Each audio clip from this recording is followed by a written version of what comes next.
Dr. Sarver, is all this stuff necessary? Do we need all of this? Point out something and I'll tell you why it's necessary. Hot plate, magnetic, stir bar. This week on Chalk and Talk, we discuss the School of Physical and Mathematical Sciences as John Lima draws a black hole, Jayneil Latham draws a robotic assistant, and Dr. Jessica Sarver draws the three states of matter. Let's talk about it. What are the main classes that you're teaching right now, or that you teach in general here at Westminster? So I generally teach the physical chemistry courses, and I also teach general chemistry. And then I am fortunate enough I get to teach a non-majors course, my chemistry in your kitchen course. I would say the movie that I think is the most true to physics is actually Monsters, Inc. Because Monsters, Inc. shows a very interesting perspective on what the fourth dimension is. Yeah. I kind of identify with being what we call a biophysical chemist, and that really means I encompass like all three different sciences in my research. I look at biomolecules using physical chemistry techniques.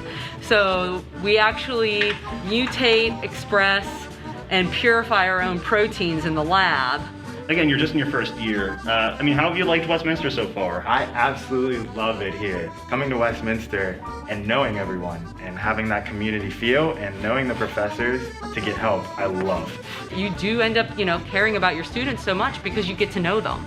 I truly have fun when I can be in the lab with the students. I give them a hard time. I ask them, you know what I mean? Like, we joke around, but then I ask them questions. I really am interested in like the aha moments that students have when like the light bulb comes on. And I think that has definitely affected how I have studied here at Westminster, because I can go in at any point I want and ask Dr. Taylor questions if I am struggling.